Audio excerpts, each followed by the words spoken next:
de l'Arizona aux États-Unis. Dans une base d'entraînement de la NASA, 3 hommes se préparent pour une future mission sur la Lune. Des pieds nickelés sur Terre, qui n'iront sans doute jamais dans l'espace, mais en attendant, ils ont une mission à remplir. Regardez, on a reçu un mémo de mission. Base lunaire 8, votre attention s'il vous plaît. Afin d'explorer les possibilités de vie organique sur la Lune, votre mission consiste à planter le pépin de pomme génétiquement modifié 6 juin dans votre biosphère lunaire. À en étudier la pousse et à nous communiquer les résultats. Mais est-ce qu'on doit... Pourquoi on peut pas poser de questions? Y a quoi d'autre là-dedans? On a autre chose? Non, y a rien de plus que le pépin en fait. Bienvenue dans Seriland, zoom sur la nouvelle série de Canal+, Moonbase 8, et sur ces histoires qui nous embarquent dans l'espace.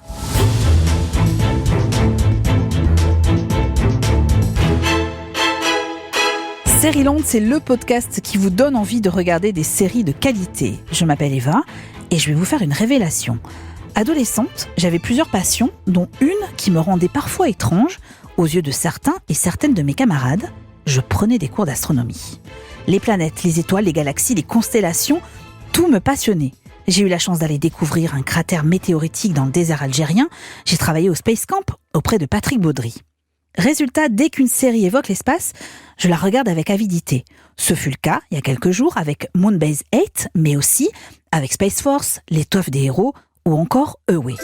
Avec mon équipe de Sérivore, Clémence Olivier, Charles Martin, journaliste à Première et Première.fr, et Patrick, notre voix, nous avons donc enfilé nos costumes de spationautes pour partir à la découverte de ces séries spatiales. Mais il nous fallait aussi un expert féru de séries, un docteur en astrophysique, capable de vous expliquer avec pédagogie les concepts les plus complexes. Il s'appelle Julien Dassaterrier et il est notre invité. Au programme de cet épisode également, la série événement de Netflix, Lupin, avec Omar Sy dans le rôle principal, c'est la découverte de Seriland. Seriland, épisode 36. Bonjour Charles Martin. Bonjour Eva. Et bonjour Julien Dassaterrier. Bonjour Eva. Nous avons un point commun tous les trois, nous aimons les séries. Et nous envoyer en l'air, il fallait bien que je la fasse une fois, cette blague nulle. Donc là, c'est fait. Voilà, je la ferai plus, je vous le promets. Voilà. En clair, l'espace ne nous fait pas peur, mais a tendance plutôt à nous fasciner, en tout cas sur nos écrans respectifs. Il y a quelques jours, Canal+ proposait une nouvelle comédie ayant pour thème la conquête de la Lune, Moonbase 8.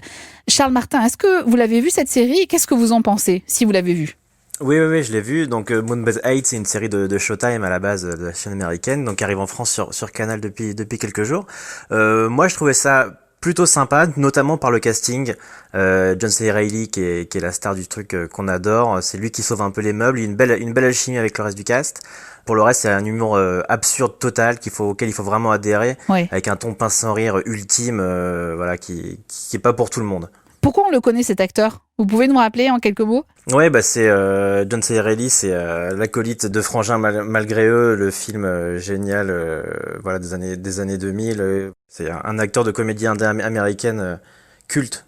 Julien Dassaterrier, est-ce que vous l'avez vu cette série? Alors j'ai vu quelques épisodes. Est-ce que vous la conseillez? Et si oui, sur quels critères? Je sais pas si je la conseillerais, malheureusement. Je vais peut-être directement commencer... on va dire avec les gens qui râlent, mais non, en fait, j'ai pas, pour le coup, voilà, comme disait Charles, c'est une question d'adhérer ou pas à cet humour. Moi, j'ai pas été vraiment sensible et du coup, je me suis plutôt ennuyé, je dois avouer, même si les acteurs on connaît les acteurs et il y en a quand même un gros casting de gens qui savent jouer. Mais voilà, l'humour, moi, l'écriture m'a pas trop touché. Après, sur, on va dire, une vision un peu comique de quelque chose qui existe vraiment à ces bases de tests où on expérimente qu'est-ce qui se passe. Alors là, c'est plus pour Mars en général, hein, mais quelle serait la vie d'astronaute dans une base, comment gérer le quotidien, et c'est une manière un peu de se mettre à l'épreuve et de voir aussi l'isolation et tout ça. Ce sont des expériences qui existent et bon, je les connais pas très bien personnellement, mais voilà, on est dans quelque chose qui est réel. Alors bon, la série a ce twist un peu absurde dessus, mais c'est inspiré de vraies démarches scientifiques. Ça vous ferait rêver, vous, d'aller faire une telle expérience sur une base un peu isolée, le temps d'une préparation pour une mission? Alors, vous qui êtes astrophysicien, vous pourriez y avoir droit. Alors, malheureusement, je suis pas sûr que je pourrais, parce que c'est très sélectif, en fait, parce qu'ils cherchent des profils spécifiques pour l'émission, des gens qui, et puis ils veulent tester des choses particulières, donc ils vont prendre à chaque fois des profils qui sont adaptés à ce qu'ils veulent tester. D'un côté, ça pourrait, mais je sais pas si je serais prêt à rester isolé 100 jours, 200 jours, 300 jours comme ça, dans un environnement où je vais pas faire grand chose d'autre que les missions qui me sont données au quotidien, on va dire. Mais quand vous êtes dans votre bibliothèque, c'est un peu ça, non? En tant que chercheur. Alors, oui, mais on n'est pas si isolé ça du monde, en fait, en tant que chercheur. C'est un peu de la provocation. Voilà, mais non, mais c'est un bon vous point êtes comme dans le ça. On peut un peu casser les idées reçues. C'est vrai que c'est un monde où on travaille beaucoup. Le monde scientifique, on travaille en communauté. On est tout le temps en contact avec le reste de la communauté. Alors, il y a quelques chercheurs qui sont vraiment très théoriciens et qui ont juste besoin d'un tableau noir. Mais en astrophysique, très souvent, on doit travailler dans des collaborations avec des centaines de personnes. Et on peut rarement travailler tout seul. On a besoin, dès qu'il nous faut une image, je sais pas, d'un satellite, ça veut dire que il y a quand même des dizaines de pays impliqués dans la création de ce satellite. Il y a des demandes, il y a des trucs. C'est vraiment du travail de communauté. Alors, nous sommes 3 dans ce studio. Ils sont 3 aussi sur cette base en plein cœur de l'Arizona. Pour être totalement honnête, de mon côté aussi, c'est pas du tout la série du siècle. C'est un petit peu poussif parce que je pense qu'à vouloir jouer le côté absurde, voire grotesque de ces personnages donc perdus dans ce désert, qui rêvent de partir sur la Lune, en fait, on perd en histoire. C'est-à-dire que le scénario va s'effacer au profit de scénettes qui sont mises bout à bout. Et la qualité de l'écriture, évidemment, elle a du mal à suivre du début jusqu'à la fin de l'épisode. Néanmoins, je dois dire que c'est un bon divertissement. Je vais pas vous mentir, j'ai souri. C'est à voir absolument en version originale parce que les voix françaises, notamment en termes d'âge, correspondent pas vraiment aux personnages. Donc c'est de l'humour et quelques réflexions pas inintéressantes comme celle qui suit. Pourquoi toi, tu voulais aller sur la Lune? Je sais pas. Mon pasteur trouvait que ce serait une bonne idée de partir répandre le message du Christ dans tout l'univers. D'accord. La foi. Et toi, pourquoi tu veux aller sur la Lune? Je voulais poursuivre l'œuvre de mon père, le Dr. Enai Senior, le grand astronaute. C'est ce qu'on attend d'un fils. Après tout, on est les Enai. Exactement, c'est ce qu'on attend d'un fils. Un fils, il fait quoi? Un chrétien, il fait quoi? Il persévère, d'accord? Il trouve une solution. On a tous fait des erreurs. On a tous fini par divorcer. On a tous eu des entreprises de tourisme en hélico qui ont mis la clé sous la porte d'un coup pour cause de redressement fiscal. Non? Julien Dassaterrier, c'est une question légitime, voire existentielle. Pourquoi vouloir aller sur la Lune ou sur Mars? En tant qu'individu ou en tant que société? Les deux. J'ai envie de vous dire les deux. En tant qu'individu, là, je pense que c'est vraiment des choses personnelles. C'est l'accomplissement, le vouloir faire avancer, l'exploration. Alors, bon, sur un plan scientifique, on peut toujours trouver un intérêt. C'est pas forcément les missions les plus où on apprendrait le plus de choses là tout de suite. On a ces questions de est-ce que la Lune peut être un point de départ pour partir vers Mars, ce genre de questionnement qui se pose. Tout le monde n'est pas d'accord. Il y a des débats de communauté terribles là-dessus. Et après, pourquoi aller sur la Lune nous, en tant qu'être humain, là, je pense que c'est mon côté fan de SF qui joue, mais je pense que ça, c'est juste pour pouvoir le faire, pour se dire qu'on a accompli cette espèce d'exploit. Et ce que je trouve incroyable, en fait, c'est de se dire, si on prend la conquête spatiale, du coup, on y reviendra sur l'étoffe des héros, je pense, mais on est quand même passé d'avoir vaguement un ancien missile de la Seconde Guerre mondiale à on est sur la Lune en une dizaine d'années, quoi. C'était quand même l'exploit technologique et scientifique derrière était quand même incroyable. Et puis ça aussi mine de rien, ça injecte des technologies dans le monde civil et aussi dans notre société. Julien Dassaterrier, on a appris aussi que beaucoup de spationautes de retour de l'espace ont connu des épisodes dépressifs. Je pense notamment à la mission Apollo. Est-ce que, au fond, de partir dans l'espace, c'est le rêve ultime? Et une fois que vous avez ce rêve ultime, de revenir sur Terre, c'est compliqué aussi. N'étant pas astronaute, je peux pas le dire, mais après, je pense que c'est une question d'expérience différente parce que si on voit ce que va dire par exemple Thomas Pesquet, oui, qu'il le vit plutôt très bien. Il le vit plutôt bien. Oui. Après, il est très impatient d'y retourner et il va repartir en mission et ça se voit dans les communiqués et tout. C'est un voyage fascinant. Après, je pense aussi qu'il faut voir qu'être astronaute, c'est épuisant. On est bien d'accord. C'est un métier très très très compliqué où on passe son temps soit à faire de la com, soit à prendre des manuels. On n'a pas beaucoup de temps pour se reposer et on doit s'entraîner tout le temps. Et je pense que tout ce qui est amis, famille et tout, il y a aussi ça qui, à mon avis, doit être difficile. Les astronautes modernes sont souvent sélectionnés pour être des gens très stables. Oui, c'est vrai. Ce qui n'est pas forcément le cas de l'époque. Oui, on est d'accord. Où ça fumait beaucoup, ils buvaient beaucoup d'alcool, ce qui est aujourd'hui impensable parce que c'est plutôt des sportifs de haut niveau, nos spationautes. Charles, vous aimeriez partir sur la Lune ou pas? Bien ou sûr. Ça vous fait pas du tout rêver? C'est vrai? Évidemment que ça me fait rêver. Ça fait rêver tout le monde. Après, très honnêtement, je pense que ça n'arrivera pas. je crains que non, effectivement. On se connaît pas trop bien, mais je pense que ça va être difficile quand même. Oui, je pense que c'est pas possible. Vous avez utilisé le mot burlesque, absurde tout à l'heure. Charles, je partage tout à fait votre opinion. Exemple avec ce dernier extrait. Attention, nos 3 pieds nickelés reçoivent une nouvelle mission. Base Lunaire 8, votre attention s'il vous plaît. Le Congrès a approuvé notre budget pour la prochaine année fiscale. Les fonds alloués au programme Moonbase ont été réduits de 15%.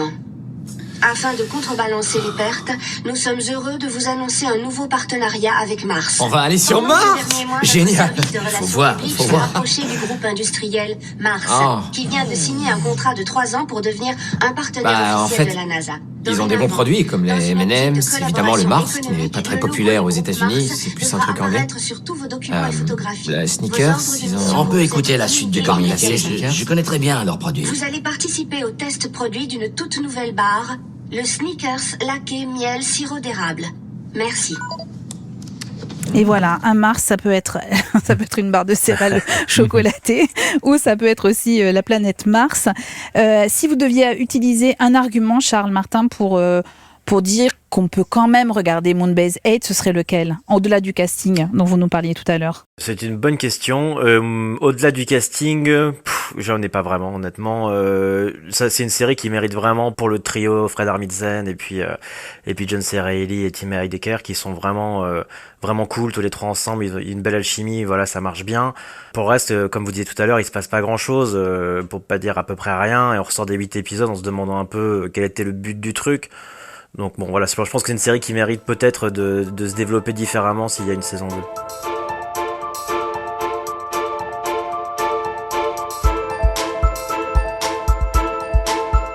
La sortie de Moonbase 8 nous a évidemment donné envie de nous plonger dans ces séries qui évoquent l'espace. La comédie est souvent de mise quand on parle d'espace et de science dans les séries. Je pense notamment à Big Bang Theory, s'il fallait en citer qu'une. Et récemment sur Netflix, j'ai hurlé de rire avec Space Force. C'est une série de Greg Daniels et Steve Carell qui endossent le costume du général Mark Nerd qui est promu à la tête des forces spatiales américaines. Alors un militaire pas franchement fut-fut, pourrait rester poli, et qui est encadré par le professeur Mallory, interprété par John Malkovich. Extrait d'un épisode au cours duquel les scientifiques sur Terre tentent de faire réparer un vaisseau par un singe envoyé dans l'espace quelque temps auparavant. Général, je dois vous avertir, nous avons rompu le contact avec ces animaux il y a environ 2 semaines, et aucune provision n'a été prévue pour leur retour, ce qui veut dire qu'on allait les laisser dans l'espace. Quoi ? C'est la procédure. Les rapatriements de capsules sont trop onéreux pour les missions comportant des animaux. Donc, Laika, Gordy, Desic, Lisa, Albert 2, Albert 4 ont été abandonnés sur place après avoir accompli leur mission. Mission qui, dans le cas présent, consistait apparemment à fournir des images mignonnes. C'est horrible. C'est pas gentil, ça. C'est une honte pour l'Amérique. Série irrévérencieuse, anti-Trump, avec 2 acteurs de génie, donc Steve Carell et John Malkovich. Charles, est-ce que vous avez aimé cette série Netflix ? Oui, moi j'ai beaucoup aimé Space Force. Alors bon, la série a été pas très bien reçue à sa sortie parce qu'il faut quand même rappeler que c'est la team de The Office, donc notamment le créateur Greg Daniels qui est derrière.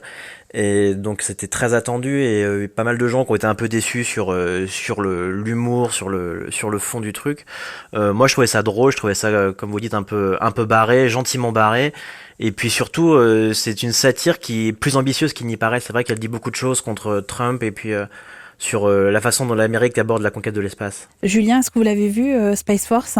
Je vais être honnête, au début, j'avais abandonné, j'ai pas trop rentré dedans. Je me suis dit, bon, allez, pour Serial, je vais me faire violence. Et je trouve qu'autant j'ai eu du mal avec les premiers épisodes, autant ça s'améliore sur la suite. Et puis, franchement, je trouve que la série tient quand même beaucoup à John Malkovich. Oui, on est d'accord. Et j'ai aussi un coup de cœur pour Lisa Kudrow, même si elle a un rôle très petit dedans, qui est vraiment drôle. Après, Steve Carell fait quand même du Steve Carell, on va dire. Il faut aimer ce genre d'humour totalement absurde, il faut le dire, un peu comme Moonbase aussi. Mais Julien, plus sérieusement, j'ai choisi cet extrait un peu exprès aussi, pour que vous nous éclairiez aussi sur ce point-là. Cet envoi d'animaux dans l'espace a été une étape cruciale dans la conquête de l'espace. C'est comme ça que tout a commencé, ce sont des animaux sacrifiés.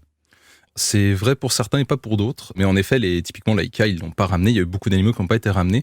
Il y a des animaux qui ont été ramenés notamment par les soviets parce que ça faisait partie de la checklist. Il fallait aussi voir est-ce qu'on pouvait les ramener.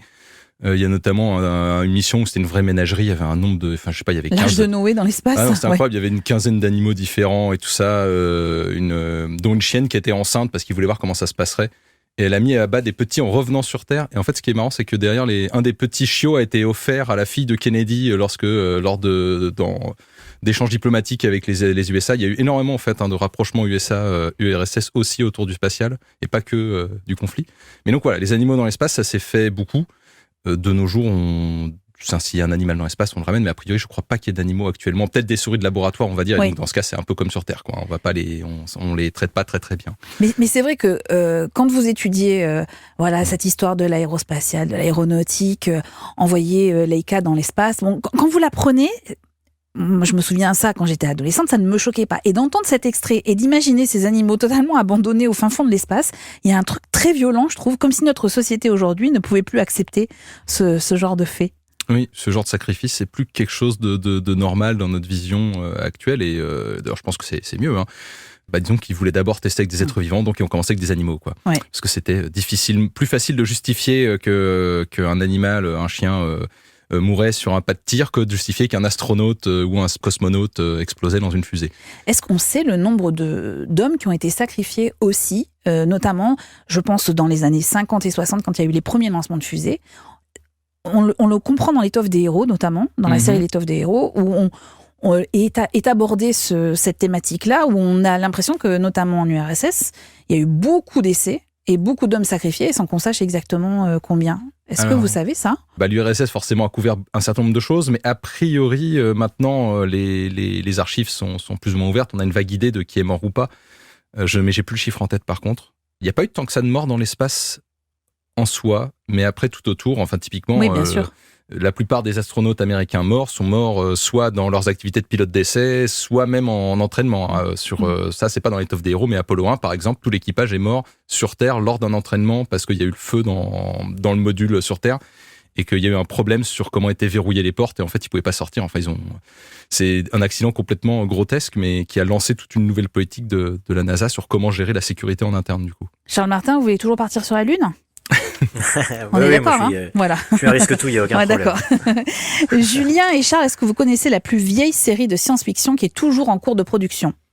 Non ? Alors, moi, j'aurais dit Doctor Who. Exactement. Mais oui, Julien. Doctor Who, créé en 1963 pour la BBC, la série traverse l'espace-temps et notre sérivore Clémence Olivier a déniché une histoire croustillante.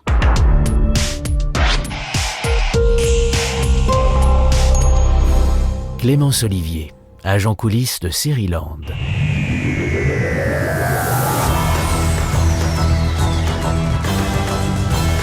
Dans le genre série culte qui parle d'espace, il y a aussi Doctor Who, une série britannique de science-fiction lancée en 1963 sur la BBC et encore diffusée aujourd'hui. La prochaine saison est d'ailleurs en tournage. L'histoire est celle d'un extraterrestre de 900 ans, le Doctor Who donc, un docteur qui voyage à travers le temps et l'espace et qui a la particularité de changer d'apparence à chaque fois qu'il meurt et se régénère. Au total, il y a donc eu 13 acteurs différents pour incarner le docteur durant 38 saisons et 861 épisodes.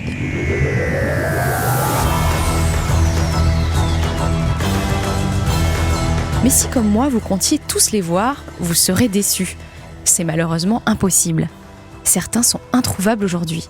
Et pour cause, ils ont été effacés, rayés de la carte ou des bobines, bref, je vais tout vous expliquer.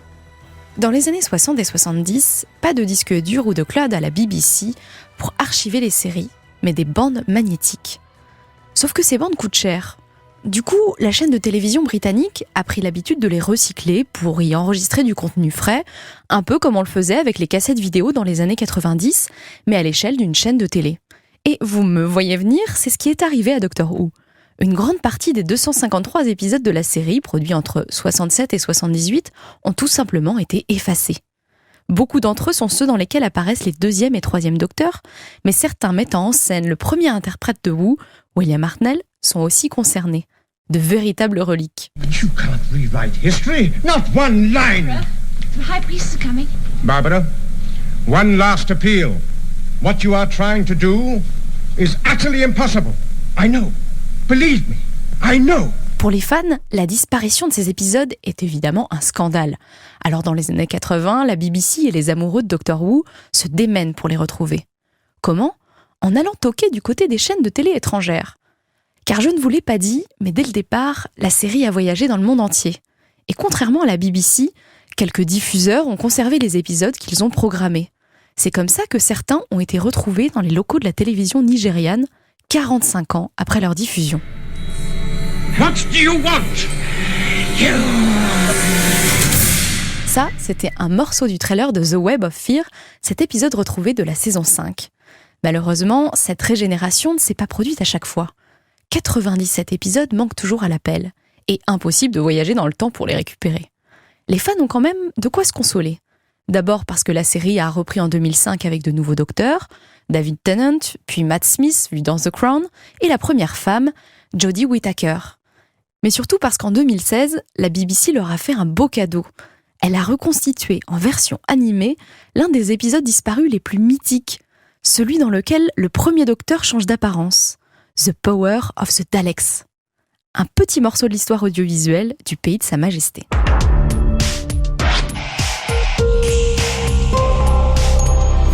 Plusieurs saisons de Doctor Who sont à découvrir sur Amazon Prime Video et les dernières saisons sont, elles, sur France.tv. En matière de science-fiction, autre série Netflix qui mérite le détour, Away, 10 épisodes sortis en septembre dernier, portés par l'excellente Hilary Swank, dans la peau d'Emma Green, astronaute à la tête de la première expédition sur Mars, un voyage d'une durée de 3 ans. Et avant d'atteindre la planète rouge, on en parlait tout à l'heure, Julien, escale sur la Lune et petit message aux terriens. Ici le commandant Emma Green, depuis la Lune. Ça paraît évident. Mais il y a énormément de gens qui ne peuvent pas être là. Sur Terre, à travers le monde. C'est grâce à leur travail et à leur sacrifice que nous pouvons être ici aujourd'hui. Aller sur Mars est sans doute la chose la plus difficile que l'humanité ait jamais entreprise. Cela nécessite le meilleur de nous. De chacun de nous. Ce n'est peut-être pas dans notre nature de travailler ensemble. Mais notre avenir nous impose qu'il en soit autrement. Alors maintenant, nous devons nous unir et nous réaliserons ce rêve ensemble. Ce rêve qui autrefois nous semblait impossible. Julien Tassaterrier, vous l'avez vu cette série, ouais? Je l'ai pas vue. Ouais. J'en ai entendu beaucoup de choses, du bon et du mauvais, enfin à dire. J'ai entendu du bon sur le fait que ça abordait le voyage différemment, et j'ai entendu du mauvais sur le sens où il y a des personnages où en gros en fait, pour créer du drama, souvent les personnages dans les séries du spatial sont beaucoup plus faillibles que ce qu'on autorise réellement aux astronautes de notre temps, on va dire. Ah oui, alors, et d'ailleurs, Emma Green, donc, qui est l'héroïne principale, vous dites qu'elle est faillible, enfin, que les personnages sont faillibles, c'est son cas, en l'occurrence, et elle est sur la Lune, je spoil rien, puisque c'est les premières minutes, en fait, du premier épisode, elle est sur la Lune, et son mari a fait un accident cardiovasculaire, et elle décide d'arrêter sa mission pour revenir sur Terre. En revanche, je vous dis pas la suite, mais effectivement, on sent que c'est un élément qui n'existerait pas en vrai, parce que quand vous êtes préparé à partir pour Mars, et vous savez en plus que ça va durer 3 ans, vous commencez pas à prendre en compte ce qui se passe sur la Terre, parce que sinon vous ne repartez jamais, quoi. Charles Martin, vous l'avez vu, oui? Oui, bien sûr. Oui. Comme disait Julien, c'est vrai que c'est une série qui aborde la conquête spatiale sous un autre angle. C'est pas spécialement spectaculaire. C'est vrai que parfois c'est même un peu lent. Ça joue beaucoup sur les relations humaines, et c'est plutôt mélo d'ailleurs dans son approche des relations humaines. C'est vrai que Emma Green, l'astronaute jouée par Hilary Swank, elle laisse sa famille derrière, elle pleure beaucoup, elle regarde beaucoup la Terre, etc. depuis son hublot, en se disant qu'elle a laissé ses enfants derrière. Et voilà, il y a ce côté très très émouvant en permanence sur lequel joue la série, beaucoup plus que sur l'aventure spatiale en elle-même. Oui, alors avec quand même un point intéressant, à mon sens, c'est que ça évoque aussi la place des femmes dans cette conquête spatiale, et c'est très peu abordé dans toutes les autres séries qui sont très masculines, pour le dire vite. La place des femmes dans cet univers-là, elle a beaucoup changé, Julien Tassaterrier? Alors beaucoup changé clairement, parce qu'à la base il n'y en avait pas. Encore une fois, on reviendra sur ça dans l'étoffe des héros, parce qu'il parle un peu des Mercury 13, qui en fait est un petit peu la chose qui a entériné que les femmes n'auraient pas de place dans le spatial, en tout cas américain, avant un bout de temps. Les soviets ont quand même très vite mis une femme en orbite, mais en fait ils n'ont pas continué derrière. C'était juste pour avoir le titre, et ils n'ont pas vraiment intégré les femmes spécialement dans leur programme spatial. Et en fait, il faut attendre vraiment les années 80 pour qu'on commence à avoir des femmes astronautes. En Europe, il y a eu Claudia Ignoré dans les années 90, il me semble. Et maintenant, notamment les missions américaines, c'est de plus en plus mixte quand même. C'est rare qu'il n'y ait pas au moins une femme, voire un équilibre autant d'astronautes hommes que femmes dans les missions. En Europe, on n'y est pas encore. Faut dire qu'on n'a pas beaucoup d'astronautes.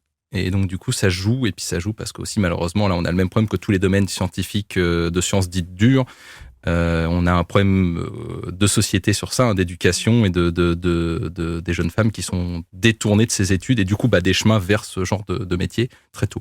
Oui, il faut répéter à l'infini qu'elles peuvent devenir spationautes en France, qu'elles ont le droit d'être scientifiques et il faut qu'il y ait des femmes aussi dans cet univers-là. Alors on l'a vu, les séries s'emparent du sujet en faisant appel à la comédie, à la science-fiction, parfois au drame, notamment au cinéma, beaucoup au drame.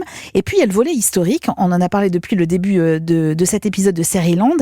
Julien, j'ai adoré la série L'étoffe des héros sur Disney+, inspirée du livre de Tom Wolfe qui avait déjà donné lieu à un long métrage. En fait, la série retrace l'épopée des premiers Américains envoyés dans l'espace à partir de 1958.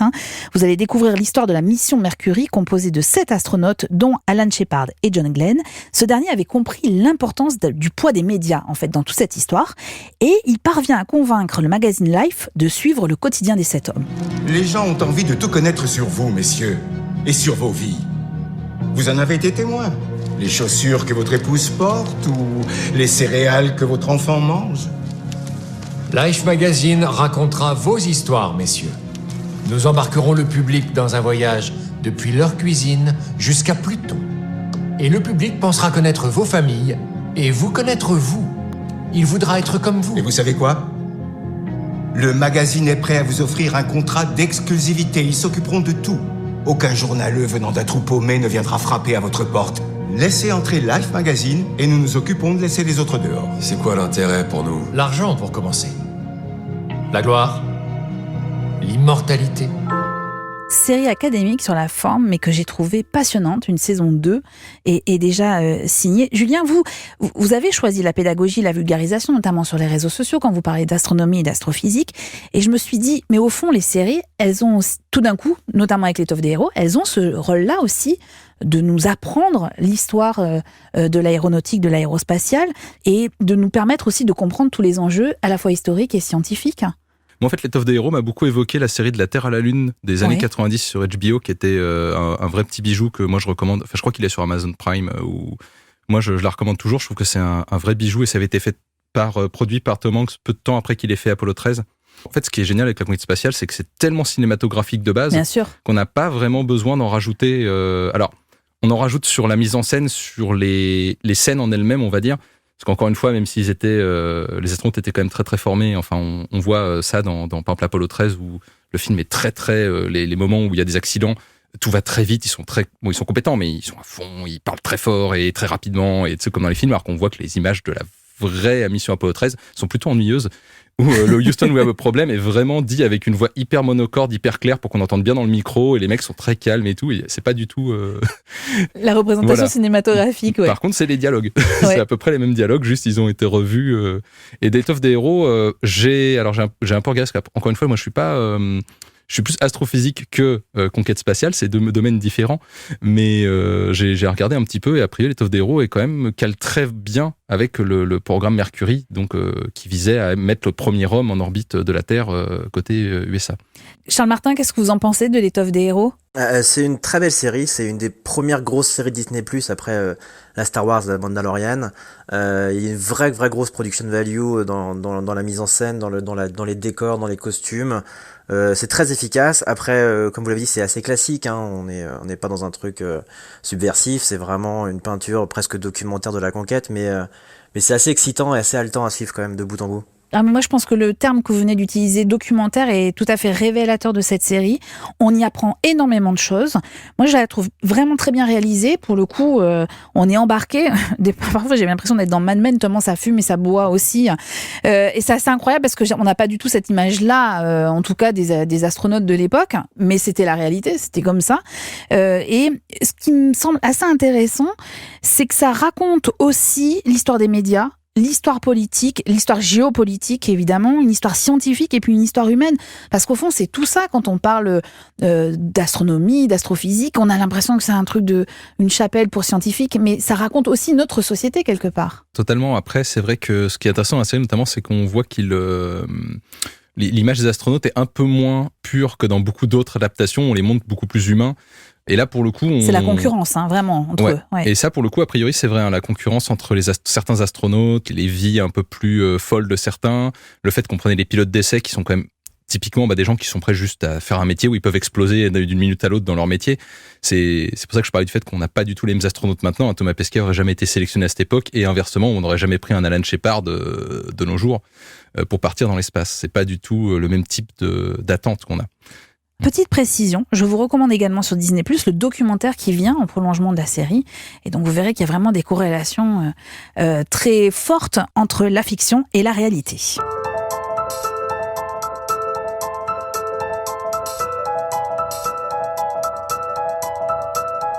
Dernière partie de cet épisode de Sérieland avec nos recommandations de la semaine, les séries incontournables, alors celles qui font l'actualité, que nous avons regardées pour vous.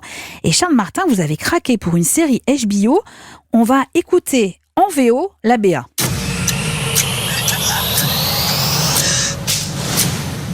Ladies and gentlemen, thank you so much for flying with us. Can't you see? I met Alex on the plane. Hi. Hey.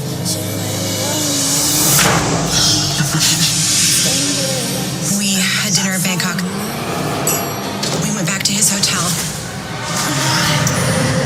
There's no escape.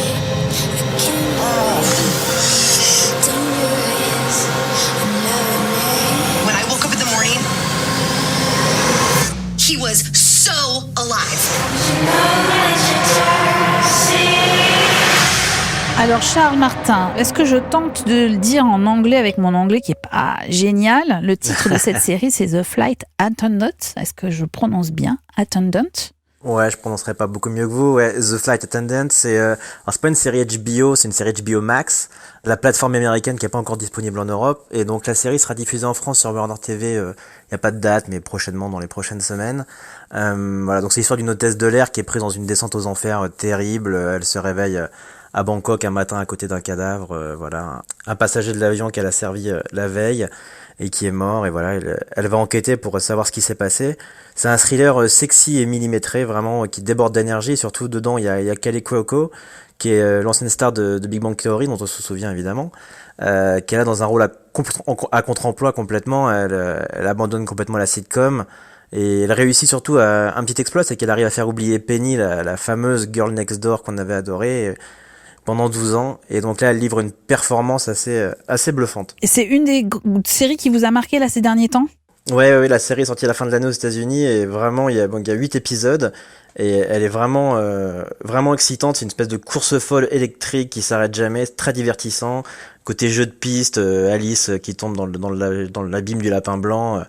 Puis en plus c'est jamais prise de tête, c'est assez loufoque comme ambiance. On s'amuse beaucoup et on se passionne pour l'histoire. Eh ben, j'ai l'impression que vous parlez aussi de la série pour laquelle j'ai eu un petit coup de cœur ces derniers jours, la nouvelle série événement de Netflix qui s'appelle Lupin. Alors Lupin qui, comme son nom ne l'indique pas, ne parle pas d'Arsène Lupin, enfin en tout cas presque. C'est une série de Georges Quay avec Omar Sy et Ludivine Sagnier dans les rôles principaux. Alors Omar Sy est bien un gentleman cambrioleur, un as de l'illusion nommé Hassan Diop, et sa mission c'est de venger son père victime d'une injustice 25 ans auparavant.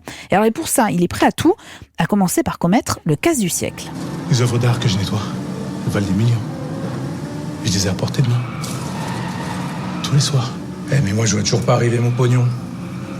Mais il arrive. Vendredi prochain, il y a une fondation qui va mettre aux enchères un collier. Un collier qui a appartenu à Marie-Antoinette et qui vaut des millions. Sauf que la vente, elle va pas se passer comme prévu. Parce que ce collier, on va le voler.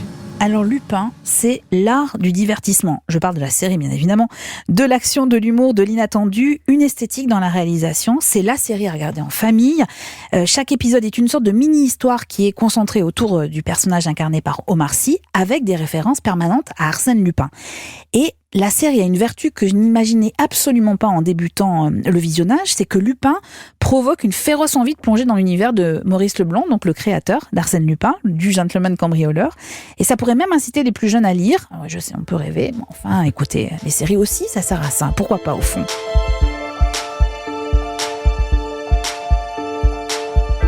Et je vous propose de terminer cet épisode avec votre coup de cœur, Julien Dassat-Terrier. On repart un peu dans l'espace avec une série que j'ai beaucoup aimée aussi, Avenue 5, Avenue 5 ou Avenue 5 qui est à voir sur OCS, série avec un héros incarné par Hugh Laurie, notre Dr House préféré. Il est le capitaine Clark à bord d'un vaisseau de croisière, alors croisière de luxe, départ pour Saturne, un voyage qui doit durer 8 semaines, mais sauf qu'il va y avoir un incident et que le voyage va durer 3 ans. Rapidement, l'équipage comprend que Clark a bien une casquette de capitaine, mais aucune compétence en la matière. Êtes-vous Canadien ? Si moi je suis Canadien ? Oui. Non, je suis pas Canadien. Je vais vous le dire, je suis genevois. Oh putain, merde. Oh mon Dieu. C'est encore pire. Ah, c'est vrai ? Vous trouvez ça pire ? Bon. Eh ben, il y a encore pire que ça. Je suis pas capitaine non plus. Ah, je comprends mieux. Ça m'éclaire. Vous êtes amiral ? Non, quoi ? Vice-amiral ? Non, ce vaisseau n'a pas de pilote. C'est clair ? On m'a engagé pour rassurer les passagers. Je trouve ça aussi hallucinant que vous. Julien, pourquoi ce coup de cœur pour Avenue 5 ? Alors, déjà, j'ai trouvé ça très très drôle. Enfin là, on est dans vraiment un humour que j'aime beaucoup. C'est fait par les mêmes personnes qui ont fait VIP, qui m'avaient déjà beaucoup fait rire, même si c'est un peu passé inaperçu en France, je crois. On en a beaucoup parlé pendant les élections américaines. On avait consacré un épisode là-dessus. VIP qui raconte la Maison Blanche de façon très humoristique avec sa vice-présidente. Et c'est vrai qu'on retrouve vraiment cet humour qui est très rapide, avec beaucoup de... ça fuse tout le temps.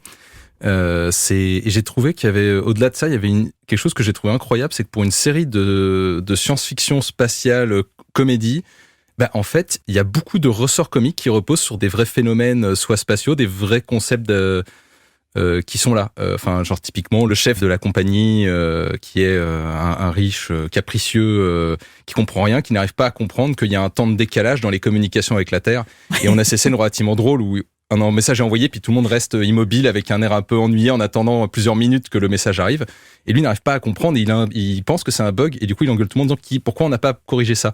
Et ce genre de choses me font beaucoup rire parce que c'est vraiment de l'humour, mais là où Space Force avait vraiment tendance à créer des blagues complètement sorties de tout contexte scientifique, Avenue 5, très souvent, va prendre une blague qui sort vraiment de quelque chose d'assez réaliste. Alors je vais pas dire que c'est art science, faut pas charrier, il y a quand même quelques petites choses vraiment tirées par les cheveux dedans, mais il y a beaucoup d'idées qui sont compatibles en fait avec des vraies idées où ils se disent tiens, on a cette idée là et tout, il y a il y a cette histoire un peu étonnante du monde de la conquête spatiale, si on détournait ça en une blague pour l'émission quoi. Enfin, il y a vraiment ça. Ah mais alors je m'adresse aux scientifiques que vous êtes, puisque cette histoire de voyage qui va pas durer 8 semaines mais 3 ans, elle est issue d'un incident qui fait que le vaisseau est détourné de son orbite. Est-ce que c'est possible ça ou pas du tout, ou ils l'ont complètement inventé ? Alors, c'est un peu des deux. Alors, on va dire que le plus délirant, c'est que c'est un vaisseau qui a une gravité artificielle, ce qui est quelque chose qui n'existe a priori pas. Alors, peut-être je sais pas quand va se passer la série, c'est dans le futur, hein, très clairement. Donc, je ne sais pas exactement si ce sera un jour possible d'en créer une sans avoir un système un peu comme dans 2001 l'Odyssée de l'espace, où on voit cette grande roue qui tourne pour créer une fausse gravité. Il y a les lois de la physique de Newton, c'est-à-dire que si on va éjecter du gaz d'un côté du vaisseau, le vaisseau va être détourné.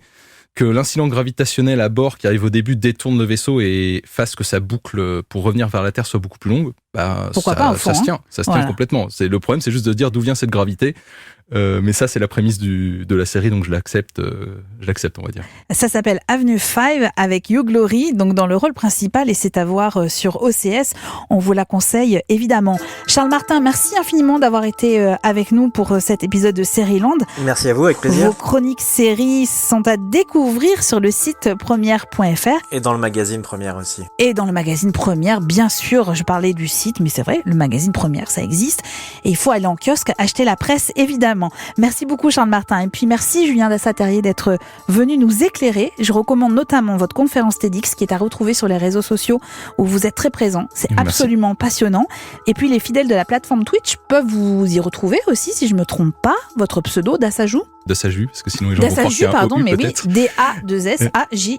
Voilà, où je fais je fais un peu de tout. Alors après, sur Twitch, je suis pas que vulgarisation, mais j'essaie de faire un peu de vulga avec divers supports. Là, en ce moment, je suis en train de faire la Saturn 5 en Lego, en parlant d'espace et de plein de trucs. Voilà, on s'amuse.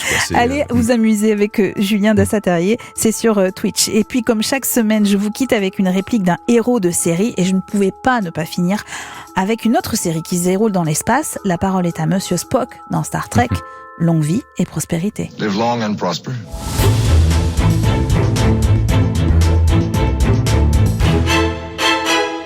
Dans le prochain épisode de Sérieland, je vous propose de changer d'univers grâce à un grand entretien avec une créatrice et scénariste française.